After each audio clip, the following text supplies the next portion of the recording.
الحمد لله رب العالمين والعاقبة للمتقين والصلاة والسلام على سيد الأنبياء والمرسلين وعلى آله وصحبه أجمعين أما بعد فأعوذ بالله من الشيطان الرجيم بسم الله الرحمن الرحيم الذين آمنوا وتطمئن قلوبهم بذكر الله ألا بذكر الله تطمئن القلوب صدق الله العظيم.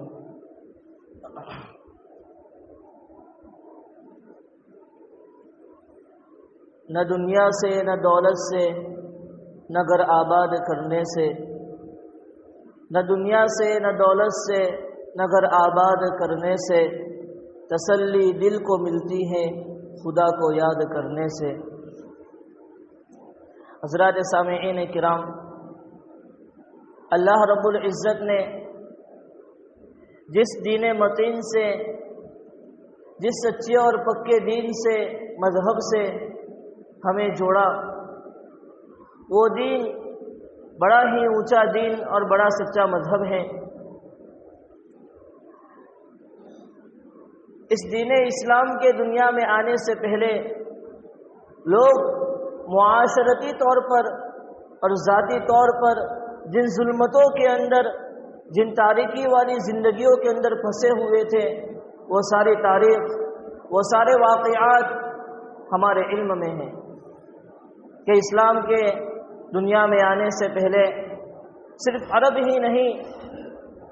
سارا عالم اور ہر ملک کے رہنے والے باشندے کس طرح کی زندگیاں بسر کرتے تھے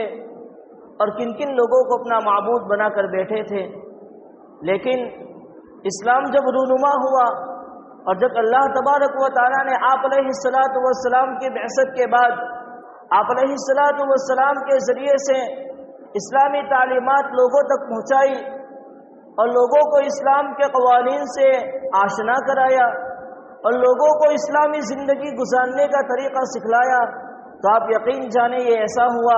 جیسے کہ تپتی ہوئی دھوپ کے بعد باران رحمت برستی ہیں اور تپتی ہوئی دھوپ کے بعد رحمت کی ٹھنڈی بارش برستی ہیں اور ساری بنجر زمین کو سرسبز و شاداب کر دیتی ہیں۔ اسلامی تعلیمات نے آ کر دنیا میں یہی انقلاب رونما کیا۔ یا یہ ایسا ہوا جیسے اندھیری اور تاریک رات میں سب لوگ پھنسے ہوئے تھے، کسی کو کوئی راستہ سجائی نہیں دیتا تھا، ہر ایک راہ سے گم ہو چکا تھا اور اپنے راہ کو گم کر چکا تھا۔ ایسی حالت میں تعلیمات اسلام نے لوگوں کے ہاتھ کو تھاما اور سیدھا راستہ دکھلایا۔ تو یوں کہا جائے کہ ان لوگوں کے حق میں یوں ہوا کہ اندھیری رات کے بعد آفتاب عالم اپنے آب و تاب کے ساتھ رونما ہوا، اپنے آب و تاب کے ساتھ نمودار ہوا اور لوگوں کے لیے راہ چلنے کے لیے روشنی مہیا کی اور لوگوں کو سیدھی راہ دکھلائی۔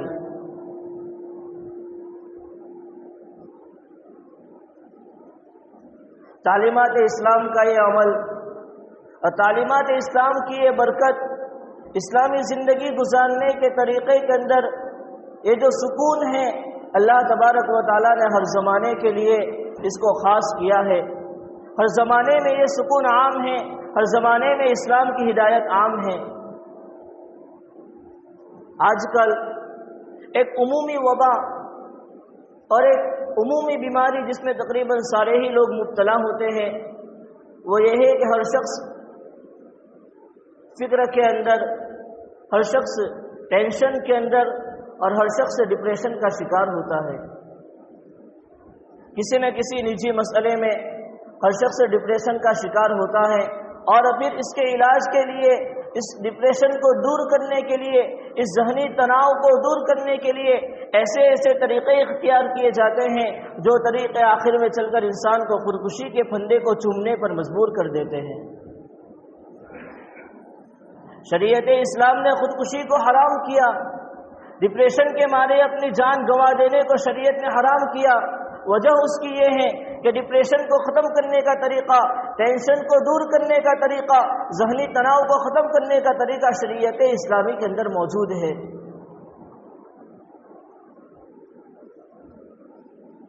قرآن کریم میں اللہ تبارک و تعالیٰ فرماتے ہیں الذین آمنوا وتطمئن قلوبهم بذکر اللہ. اس سے پہلے آیت کریمہ ہے قل ان اللہ یضل من یشاء ویہدی الیہ من اناب، کہ نبی جی آپ فرما دیجئے کہ اللہ تبارک و تعالی جسے چاہتے ہیں راہ سے گم کرتے ہیں، اس کو راہ سے گمراہ کر دیتے ہیں، اور اللہ تبارک و تعالی ہدایت دیتے ہیں، اللہ تبارک و تعالی گمراہی سے بچا لیتے ہیں، اللہ تبارک و تعالی سیدھی راہ پر ڈال دیتے ہیں اپنی جانب اس شخص کو من اناب، جو اللہ تبارک و تعالی کی جانب رجوع کرتا ہے، جو اللہ تبارک و تعالیٰ کی جانب اپنے تعلقات کو بڑھاتا ہے، جو اللہ تبارک و تعالیٰ سے لو لگاتا ہے. اللہ تبارک و تعالیٰ ایسے بندے کو جو اللہ کی جانب تعلق میں آگے بڑھیں اپنی طرف کھینچ لیتے ہیں اور ہدایت کی راہ پر گامزن فرماتے ہیں. اب وہ کون سے بندے ہیں جس کو من اناب میں داخل کیا جائے؟ وہ کون سے بندے ہیں جن کے متعلق یہ کہنا درست ہوگا کہ یہ اللہ کی جانب رجوع کرنے والے بندے ہیں یا اللہ کی جانب تعلقات کو بڑھانے والے بندے ہیں؟ قرآن کریم نے آگے صفت بیان کی وَيَهْدِي إِلَيْهِ مَنْ أَنَابَ الَّذِينَ آمَنُوا وَتَطْمَئِنُّ قُلُوبُهُمْ بِذِكْرِ اللَّهِ، کہ یہ وہ لوگ ہیں جو اللہ تبارک و تعالیٰ کی ذات پر ایمان لاتے ہیں اور اس کے بعد ان کے قلب کو، ان کے قلوب کو، ان کے دلوں کو اللہ کے ذکر سے، اللہ کی یاد سے اطمینان حاصل ہوتا ہے. اللہ کے ذکر کرنے کے بعد ان کا کلیجہ ٹھنڈا پڑتا ہے اور ان کے کلیجے کی آگ ختم ہوتی ہے. ایسے لوگوں کو قرآن کریم نے کہا من اناب، یہ وہ لوگ ہیں کہ جو ایمان لاتے ہیں اور اللہ کے ذکر سے ان کے کلیجے کو ٹھنڈک پہنچتی ہے، اللہ کے ذکر سے وحشت نہیں ہوتی، اللہ کے ذکر سے ان کے قلب میں تنگی پیدا نہیں ہوتی، اللہ کے ذکر کی مجلسوں کو چھوڑ کر وہ نہیں بھاگتے، اللہ تعالیٰ کے ذکر کی مجلسوں کے خلاف وہ آوازیں نہیں اٹھاتے بلکہ اس کی جانب قدم بڑھاتے ہیں اور اللہ کے ذکر میں مشغول ہوتے ہیں اور اللہ کے ذکر سے اپنے قلب کو ٹھنڈا کرتے ہیں. الذین آمنوا وتطمئن قلوبهم بذکر اللہ، ایمان کے بعد اس کیفیت کے ساتھ زندگی گزارتے ہیں. قرآن کریم نے کہا من اناب میں یہ لوگ داخل ہیں کہ یہ اللہ تعالیٰ کی جانب رجوع کرنے والے بندے ہیں. اور جب یہ اللہ کی جانب رجوع کرنے والے بندے ہیں، قرآن کریم نے اس کی خبر دی، قرآن کریم نے اس کے لیے مژدہ سنایا وَيَهْدِي إِلَيْهِ مَنْ أَنَابَ. ایسے رجوع کرنے والے بندوں کو اللہ تبارک و تعالیٰ راہ راست پر لاتے ہیں اور سیدھی راہ دکھلاتے ہیں.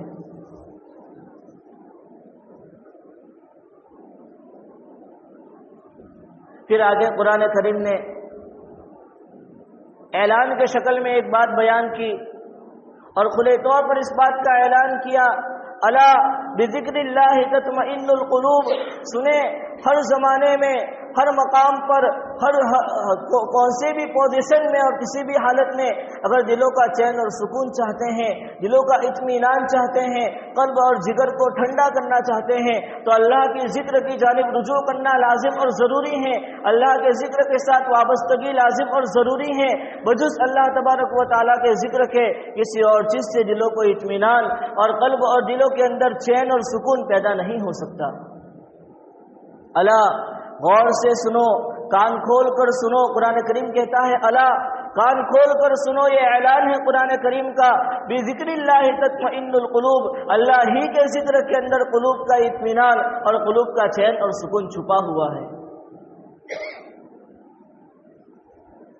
اس لیے شاعر نے کہا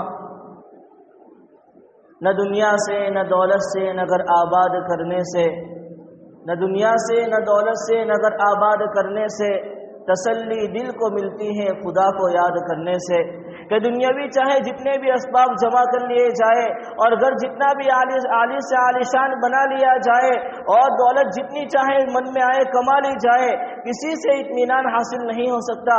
قلب کا اطمینان چاہتے ہو، قرآن کریم کا یہ اعلان ہے بذکر اللہ تطمئن القلوب. دلوں کا اطمینان تو اللہ کے ذکر کے ساتھ وابستہ ہے، اس کے بغیر دلوں کا اطمینان حاصل نہیں ہو سکتا.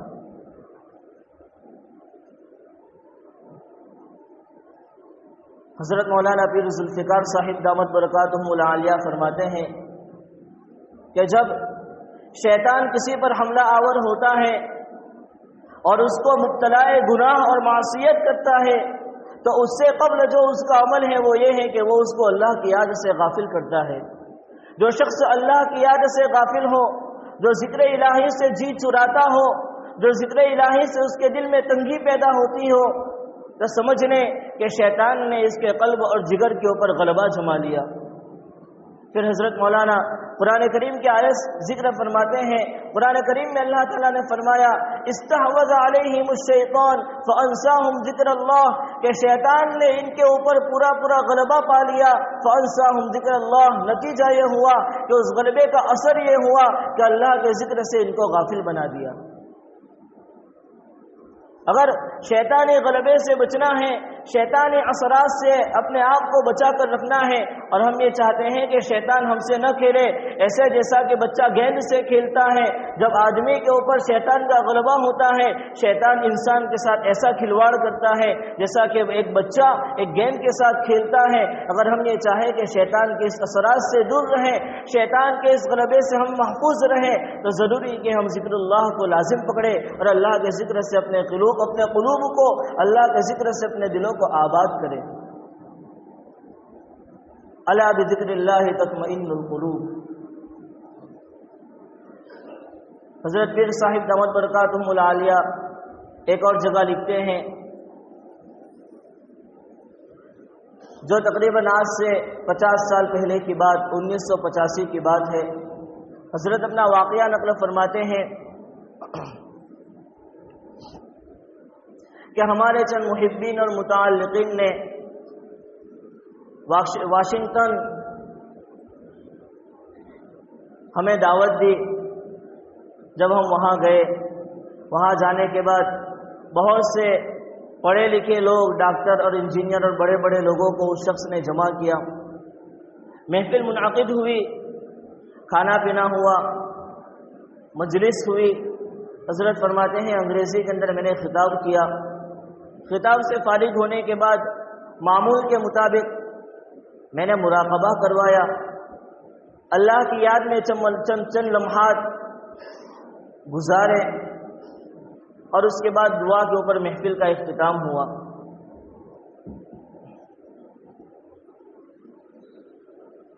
حضرت فرماتے ہیں کہ جب محفل ختم ہوئی تو ایک نوجوان 1.5 سال کا شخص میرے پاس آیا اور کہنے لگا کہ آپ نے ابھی جو آخر میں جو طریقہ اپنایا، اور آخر میں جو آپ نے آنکھ بند کروا کے جو مراقبہ کروایا ہے، یہ طریقہ آپ نے کہاں سے سیکھا؟ حضرت فرمانے لگے کہ میں نے اپنے بڑوں سے سیکھا ہے۔ اس نے پوچھا کہ آپ نے کہاں سے، یعنی آپ نے مغربی ممالک سے سیکھا یا آپ نے ایشیا کے اندر سیکھا ہے؟ حضرت نے فرمایا کہ مغرب ممالک کے اندر میرا آنا تو ابھی ہوا، میں تو سفر کر کے اپنے وطن سے آیا ہوں، یقیناً میں نے ایشیا ہی کے اندر سیکھا۔ کہا کن لوگوں سے سیکھا؟ کہا اپنے بڑوں اور بزرگوں سے طریقہ سیکھا ہے۔ اس نے پوچھا ڈاکٹر نے کہ کیا اس کا کوئی ثبوت تمہارے پاس کتابوں کے اندر لکھا ہوا موجود ہے؟ حضرت نے فرمایا کہ جی بالکل موجود ہیں۔ جیسے ہی اس نے کلمہ سنا کہ ہمارے پاس پہلے سے ایشیا کے اندر یہ تعلیمات ہمارے پاس پہلے سے موجود ہیں، ہم نے تعلیم مغربی ممالک سے حاصل نہیں کی، ہمارے پاس کتابوں میں پہلے سے طریقہ لکھا ہوا ہے، یہ سننا تھا کہ اس ڈاکٹر نے کہا کہ یقیناً دین اسلام بڑا سچا اور بڑا پکا دین ہے۔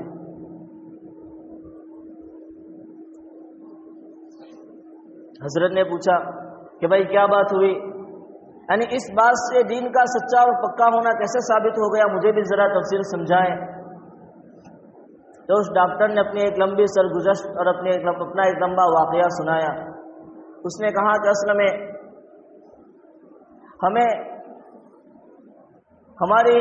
آج سے چند سال قبل، آج سے 50 سال پہلے کا واقعہ حضرت بیان فرماتے ہیں کہ اس وقت اس ڈاکٹر نے حضرت سے کہا تھا کہ آج سے چند سال قبل ہمارے ملک کے اندر یہ بیماری بہت زیادہ پھیل گئی کہ لوگ ڈپریشن کا اور ٹینشن کا شکار ہونے لگے، جس کے نتیجے میں ملک کی اکثریت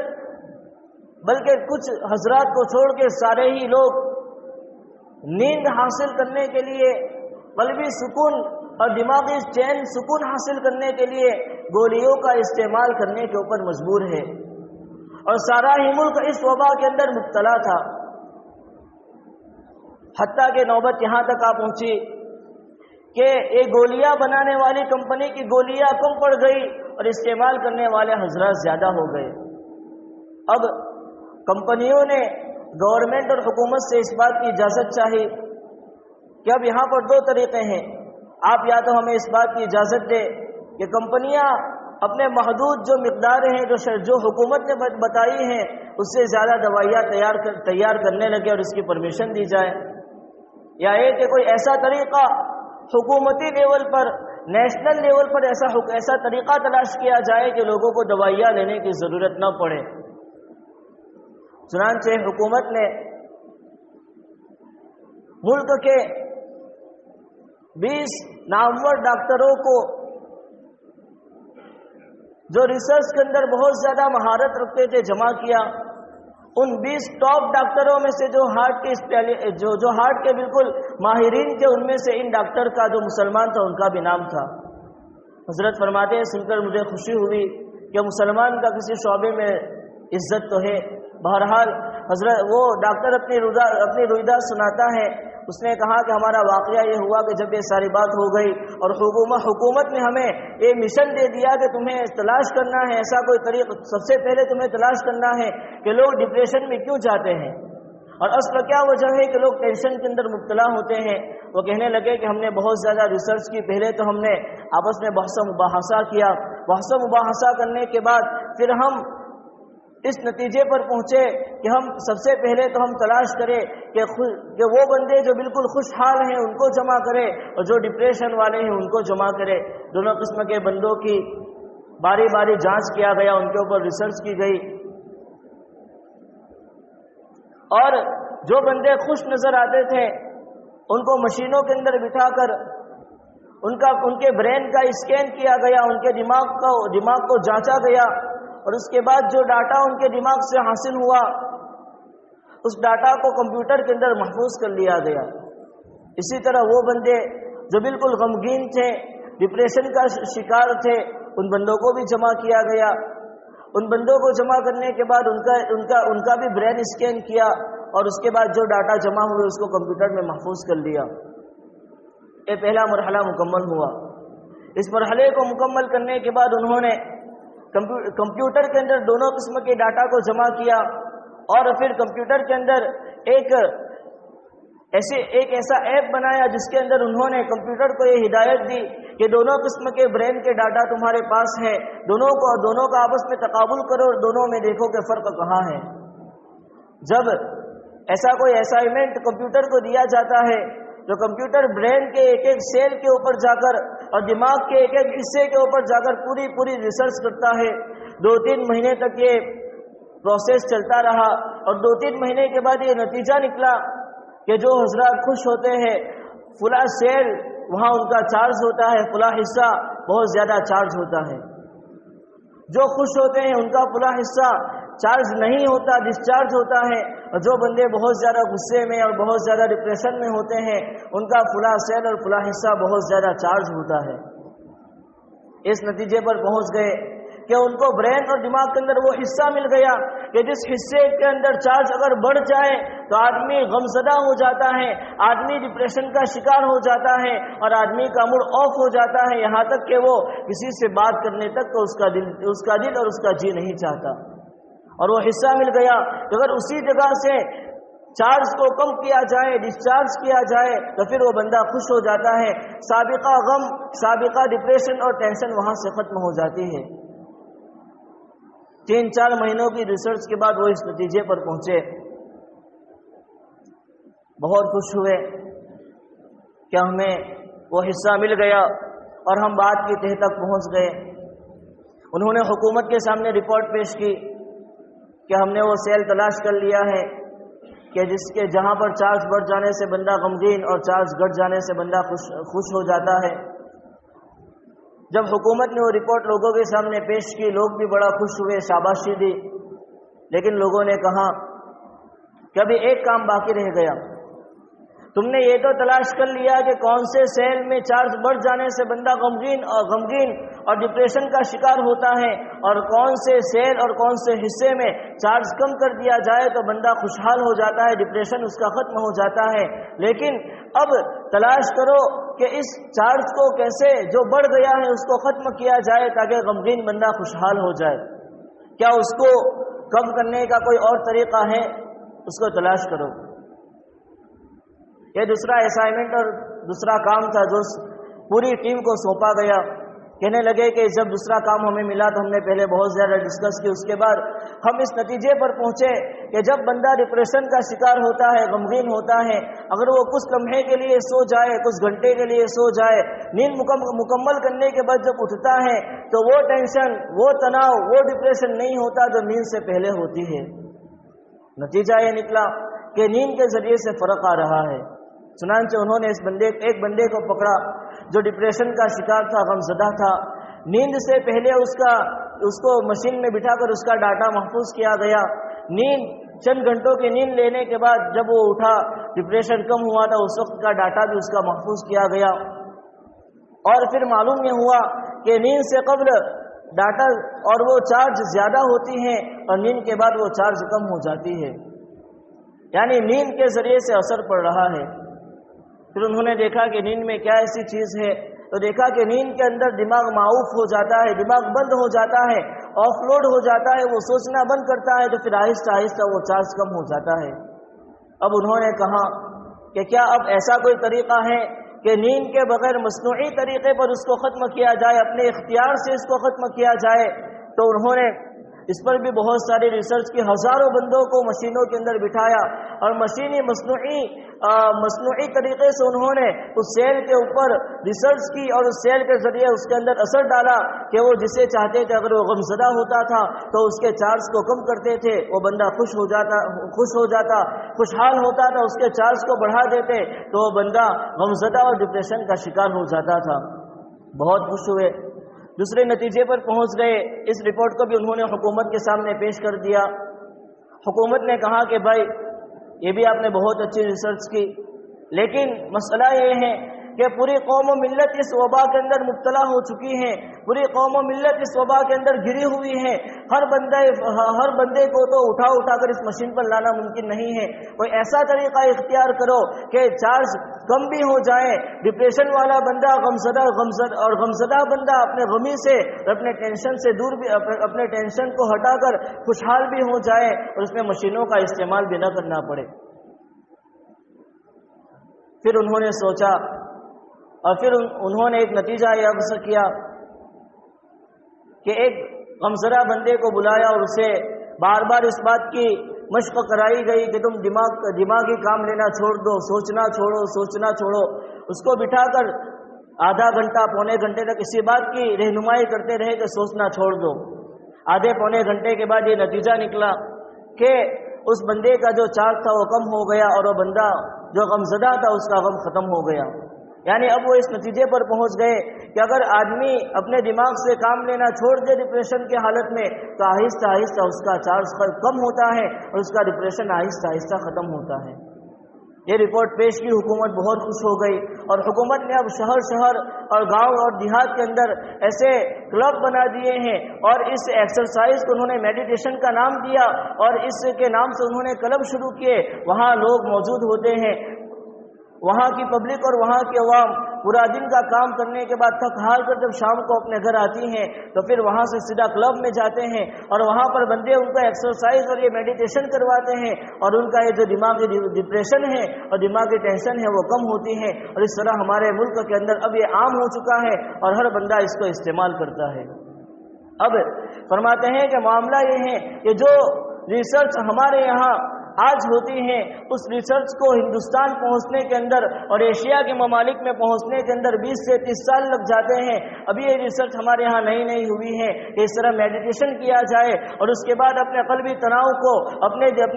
ذہنی تناؤ اور ٹینشن کو دور کیا جائے۔ ابھی ریسرچ ہوئی ہے، ایشیا کے ممالک میں پہنچتے ہوئے اسے تقریباً 20 سے 30 سال لگ جائیں گے۔ اس لیے میں نے آپ سے پوچھا تھا کہ طریقہ آپ نے کہاں سے حاصل کیا، تو آپ نے کہا کہ طریقہ میں نے ایشیا ہی سے سیکھا ہے۔ ہے. پھر آپ نے کہا کہ ایشیا کے اندر سیکھا اپنے بزرگوں سے اور یہ طریقہ ہمارے یہاں لکھا ہوا ہے. اس لیے میں نے کہا کہ دین بڑا سچا ہے اور یہ طریقہ جس دین نے بتایا ہے وہ دین فطرت ہے, جو انسان کی فطرت کو جانتا ہے اور انسان کے قلبی سکون کا سامان اس نے مہیا کیا. حضرت فرماتے ہیں ہمارے ہاں اس طریقے کو مراقبہ کہتے ہیں, ہمارے یہاں اس کو میڈیٹیشن نہیں کہتے. اور قرآن کریم میں اللہ تعالیٰ فرماتے ہیں وَاذْكُرْ رَبَّكَ فِي نَفْسِكَ, اپنے دل ہی دل میں اپنے رب کو یاد کرو. ہم نے جو قرآن کریم کے اس آیت کے اوپر عمل کیا اور اللہ تبارک و تعالیٰ نے دنیا میں اتنا بڑا اس کا فائدہ ہمیں مہیا کیا. اور اس لیے وہ ڈاکٹر نے کہا کہ میں نے اسی لیے کہا تھا کہ یہ دین بڑا سچا دین ہے. تو معلوم یہ ہوا کہ قرآن کریم کے ایک ایک عمل کے اندر, قرآن کریم کے ایک ایک تعلیمات کے اندر اللہ تبارک و تعالیٰ نے سینکڑوں فوائد چھپائے رکھے ہیں کہ جس نتیجے کے اوپر آج دنیا 1450-1500 سال کے بعد پہنچتی ہے, وہ طریقہ اور وہ راستہ شریعت مطہرہ اور اسلام نے اور تعلیم اسلام نے ہمیں 1400 سال قبل دے دیا تھا. وَاذْكُرْ رَبَّكَ فِي نَفْسِكَ, اپنے قلب ہی میں اللہ تبارک و تعالیٰ کو یاد کرو. اور دوسری جگہ فرمایا الا بذکر اللہ تطمئن القلوب, دلوں کا چین اور سکون چاہتے ہیں اور دلی اطمینان چاہتے ہیں تو اللہ تبارک و تعالیٰ کے ذکر کو لازم پکڑو. اللہ تعالیٰ کے ذکر کے سوا کسی اور چیز کے اندر تمہیں چین اور سکون نہیں مل سکتا. یہ ہے اسلام کی سچائی اور اسلام کی تعلیمات کی سچائی. جب اس ڈاکٹر کے سامنے آئی تو اس وقت پھر اس نے جملہ کہا تھا کہ یقیناً یہ مذہب اور یہ دین بڑا سچا دین ہے. دعا ہے کہ اللہ تبارک و تعالی ہمیں اپنے ذکر کے ساتھ, اپنی یاد کے ساتھ زندگی گزارنے کی توفیق اور سعادت سے مالا مال فرمائے. آمین یا رب العالمین. وآخر دعوانا الحمد للہ رب العالمین.